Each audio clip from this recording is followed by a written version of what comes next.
نبی کریم صلی اللہ تعالیٰ علیہ وسلم کا ہجرت کا واقعہ کیا ہی شاندار واقعہ ہے کہ جب نبی کریم صلی اللہ تعالیٰ علیہ وسلم نے صحابہ کرام علیہ رضوان کو ہجرت کا حکم دیا، چوک در چوک صحابہ کرام علیہ رضوان ہجرت کرنے لگے، اور جہاں تک کہ جب نبی کریم صلی اللہ تعالیٰ علیہ وسلم کی باری آئی تو آپ نے جب ہجرت فرمائی تو آپ کے ساتھ کئی صحابہ کرام علیہ رضوان نے بھی ہجرت فرمائی، جس میں سر فہرست صدیق اکبر رضی اللہ تعالیٰ عنہ آپ کے ساتھ تھے۔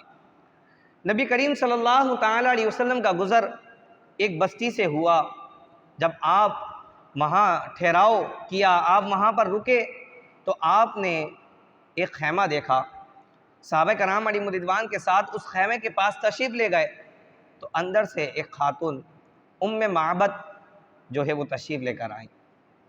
نبی کریم صلی اللہ علیہ وسلم نے معبد سے فرمایا کہ اگر آپ کے پاس کوئی گوشت یا دودھ ہو تو ہم خریدنے کے لیے تیار ہیں، ہمیں قیمت کے بدلے جو ہے وہ چیزیں دے دی جائیں۔ معبد نے کہا کہ خدا کی قسم اگر میرے پاس گوشت یا دودھ ہوتا تو میں آپ کی میزبانی کرتی، مہمان نوازی کرتی، میں آپ کی مہمان نوازی کرتی، لیکن ہمارے پاس تو کچھ بھی نہیں ہے۔ اللہ اکبر۔ نبی کریم صلی اللہ علیہ وسلم نے دیکھا کہ خیمے کے پاس ایک بکری موجود ہے۔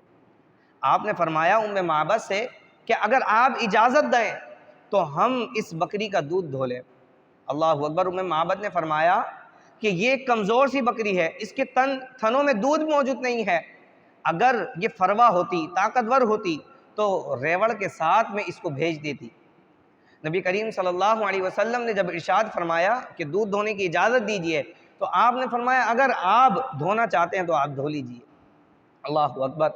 حضور علیہ السلام نے اس کمزور سی بکری پر، اس خشک تھن والی بکری پر نبی کریم صلی اللہ علیہ وسلم نے جب اپنا دستے مبارک کو پھیرا تو اللہ تبارک و تعالی نے اس میں دودھ اتار دیا، یہاں تک کہ حضور نے معبد کے گھر کے تمام برتن منگوا لیے اور تمام برتنوں میں دودھ بھرنا شروع کر دیا۔ بکری نے اتنا دودھ دیا کہ تمام کے تمام برتن معبد کے جو ہے وہ بھر گئے، اور تمام صحابہ کرام علیہ رضوان نے سیر ہو کے جو ہے وہ دودھ کو پیا۔ اور نبی کریم صلی اللہ تعالیٰ علیہ وسلم نے جب تمام صحابہ کرام علیہ رضوان کو دودھ پلا دیا تو سب سے آخر میں خود نبی کریم صلی اللہ علیہ وسلم نے دودھ پیا، اور آپ نے فرمایا ساقی عن القوم کہ قوم کو پلانے والا جو ہے وہ سب سے آخر میں پیتا ہے۔ اللہ اکبر۔ جب نبی کریم صلی اللہ علیہ وسلم نے دودھ تمام صحابہ کرام علیہ رضوان کو پلا دیا، اب جب وہاں سے وہ قافلہ چلا گیا، معبد کے جو شوہر تھے جب وہ گھر پر آئے تو دیکھا کہ گھر کا رنگ ایک علیحدہ ہے، تمام کے تمام برتن جو ہے وہ دودھ سے بھرے ہوئے ہیں۔ تو آپ نے اپنی زوجہ معبد سے پوچھا کہ یہ کیا بات ہے، میں تو ایک کمزور سی بکری گھر پہ چھوڑ کے گیا تھا، یہ اتنا کثیر تعداد میں دودھ کون دے کر گیا ہے؟ اللہ اکبر۔ معبد نے فرمایا کہ ایک قافلہ یہاں سے گزرا تھا، ان میں ایک شخص تھا کہ جس کی برکت سے اللہ تبارک و تعالی نے جو ہے وہ ہمارے تمام گھروں کے برتن جو ہے وہ دودھ سے بھر دیے۔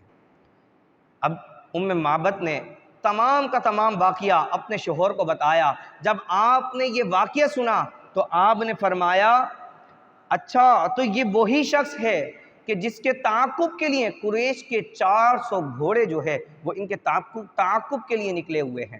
اللہ اکبر۔ اب معبد نبی کریم صلی اللہ تعالیٰ علیہ وسلم کا حلیہ بیان فرماتی ہیں۔ اللہ اکبر۔ کیا شان نبی کریم صلی اللہ علیہ وسلم کی معبد نے بیان فرمائی۔ عرب کا اس وقت جو دستور تھا، لوگ بڑی شاعری کیا کرتے تھے، تو معبد بہت بڑی شاعرہ تھی۔ آپ فرماتی ہیں فقالت معبد نے فرمایا رأیت رجلا ظاہر الوداع حسنا، کہ میں نے ایک ایسا مرد دیکھا کہ جس کا حسن نمایاں تھا۔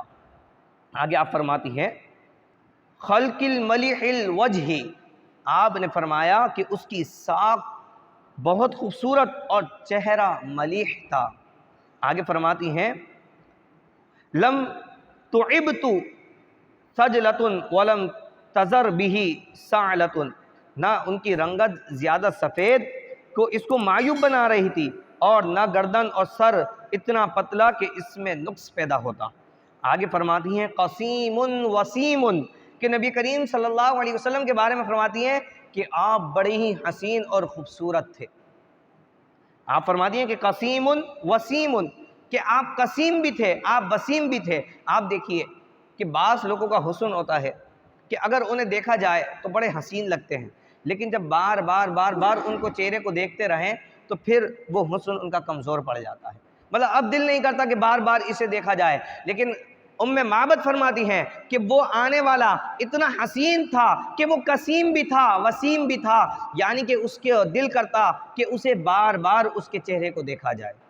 یعنی کہ حضور علیہ السلام کے بارے میں آپ نے فرمایا کہ نبی کریم صلی اللہ تعالی علیہ وسلم ابہن الناس واجملہم من البعید، آپ فرماتی ہیں کہ دور سے دیکھنے پر سب سے زیادہ رعب اور جمیل نظر آتے، یعنی کہ آپ فرما رہی ہیں قسیم ابہن الناس واجملہم من بعید، کہ وہ ایسا شخص تھا کہ جسے دور سے دیکھا جائے تو بڑا رعب والا اور بڑا ہی جمیل نظر آتا، لیکن جب اسے قریب سے دیکھا جاتا تو آپ فرماتی ہیں وَأَحْلَاهُمْ وَأَحْسَنُهُمْ مِنْ قَرِيبٍ رَبَعَةٌ، اور قریب سے بہت زیادہ شیریں اور حسین دکھائی دیتے، یعنی کہ جسے دور سے دیکھا جائے، بعض لوگ ہوتے ہیں انہیں دور سے دیکھا جائے تو بڑے خوبصورت لگتے ہیں، لیکن جب قریب سے ان کے چہرے کو دیکھیں تو ان کا حسن پھیکا پڑ جاتا ہے۔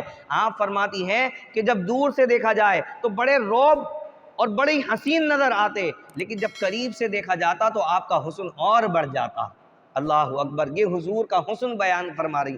تو آپ نے فرمایا اگر اتنا حسین شخص تھا تو یہ کون تھا، اس کا نام کیا تھا؟ اب آپ کو نام نہیں معلوم تھا، آپ نے فرمایا کہ جس کے آنے سے اللہ نے اتنی برکت عطا فرما دی ہے وہ یقیناً اس کا نام مبارک ہوگا۔ آپ نے فرمایا وہ مبارک آیا تھا۔ اللہ اکبر۔ اب معبد اور معبد کے جو شوہر تھے وہ نبی کریم صلی اللہ تعالی علیہ وسلم کی تلاش میں مدینہ منورہ گئے اور لوگوں سے آپ کے حسن کے بارے میں بتاتے، تو جب صحابہ کرام علیہ رضوان نے حضور کا حسن سنا تو حضور کے حسن کو سن کر صحابہ کرام علیہ رضوان پہچان گئے کہ یہ حضور کا تذکرہ کر رہی ہیں، کیونکہ صحابہ کرام علیہ رضوان فرماتے اللہ نے حضور کے جسم میں ایسی خوشبو رکھی تھی کہ کسی عطر کے اندر آج تک ہم نے وہ خوشبو نہیں سنی۔ اللہ اکبر۔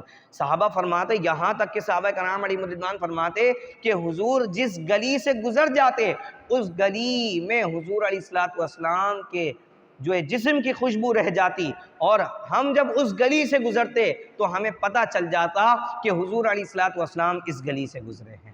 کیا بات ہے حضور علیہ السلام کی۔ حضرت انس رضی اللہ تعالیٰ عنہ فرماتے ہیں ما شممت عنبرا قط ولا مسکا ولا شیئا اطیب من ریح رسول اللہ صلی اللہ تعالیٰ علیہ وسلم، کہ میں نے کوئی مشک اور عنبر ایسی نہیں سونگھی کہ جس کی خوشبو حضور علیہ السلام کی مہک سے زیادہ حسین ہو۔ اللہ اکبر۔ اور حضور علیہ السلام جب اپنا ہاتھ مبارک یعنی کہ اپنا دست مبارک کسی کے سر پر پھیر دیتے تو اس کے جسم سے بھی اللہ تبارک و تعالی خوشبو عطا فرما دیتا، یہاں تک کہ اگر کسی بچے کے سر پر حضور علیہ السلام شفقت کا ہاتھ پھیر دیتے وہ تمام بچوں میں صحابہ فرماتے کہ وہ نمایاں نظر آتا اور ہم پہچان لیتے کہ حضور علیہ السلام نے اس کے سر پر اپنا دست مبارک پھیرا ہے۔ کیا شان ہے نبی کریم صلی اللہ تعالی علیہ وسلم کی۔ اور امام بخاری رحمۃ اللہ تعالی علیہ نے حضرت جابر سے ایک حدیث کو اپنی کتاب تاریخ کبیر میں نقل فرمایا کہ نبی کریم صلی اللہ تعالی علیہ وسلم جس راستے سے گزرتے صحابہ کرام علیہ رضوان اس بھینی خوشبو کی وجہ سے پہچان لیتے کہ نبی کریم صلی اللہ تعالی علیہ وسلم اس راستے سے گزرے ہیں۔ اللہ اکبر۔ اللہ تبارک و تعالی نے نبی کریم صلی اللہ تعالی علیہ وسلم کو وہ حسن وہ مقام عطا فرمایا کہ صحابی رسول حضرت حسان بن ثابت رضی اللہ تعالی عنہ آپ جب ایمان لے کر آئے تو آپ اتنی حسین شاعری فرماتے کہ جب کفار حضور علیہ السلام کی شان گھٹانے کے لیے ثم معاذ اللہ حضور کی شان کو گھٹانے کے لیے اشعار پڑھتے تو حضور علیہ السلام فرماتے صحابہ میں سے کہ کون ہے جو میری طرف سے ان کفاروں کو جواب دے گا، تو حضرت حسان کو خود حضور ممبر پہ بٹھاتے اور حضرت حسان رضی اللہ تعالیٰ عنہ ان کفاروں کو جو ہے وہ حضور علیہ السلام کی طرف سے جواب دیا کرتے۔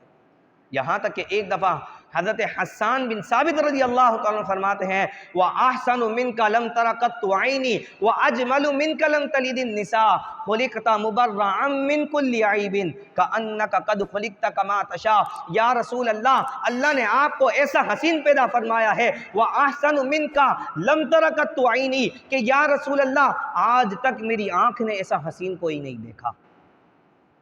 وَأَحْسَنُ مِنْكَ لَمْ تَرَ قَطُّ عَيْنِي وَأَجْمَلُ مِنْكَ لَمْ تَلِدِ النِّسَاءُ کہ یا رسول اللہ یہ آنکھیں دیکھتی بھی کیسے، آج تک کسی ماں نے ایسا حسین جنا ہی نہیں ہے۔ اللہ اکبر، آج تک کسی ماں نے ایسا حسین نہیں جنا ہے۔ وَأَحْسَنُ مِنْكَ لَمْ تَرَ قَطُّ عَيْنِي وَأَجْمَلُ مِنْكَ لَمْ تَلِدِ النِّسَاءُ۔ آگے فرماتے ہیں خُلِقْتَ مُبَرَّأً مِنْ كُلِّ عَيْبٍ اللہ نے آپ کو ہر عیب سے پاک پیدا فرمایا ہے۔ كَأَنَّكَ قَدْ خُلِقْتَ كَمَا تَشَاءُ اور آپ کو اللہ نے ایسا پیدا فرمایا ہے کہ یا رسول اللہ جیسا آپ چاہتے تھے۔ اللہ اکبر، یعنی کہ حضور کی تخلیق بھی اللہ نے ایسی فرمائی ہے کہ جیسا میرا محبوب چاہتا ہے، یہاں تک کہ اللہ نے ایسا حسین بنایا کہ جو کوئی حضور کو دیکھ لیتا وہ حضور کے حسن کا دیوانہ ہو جایا کرتا۔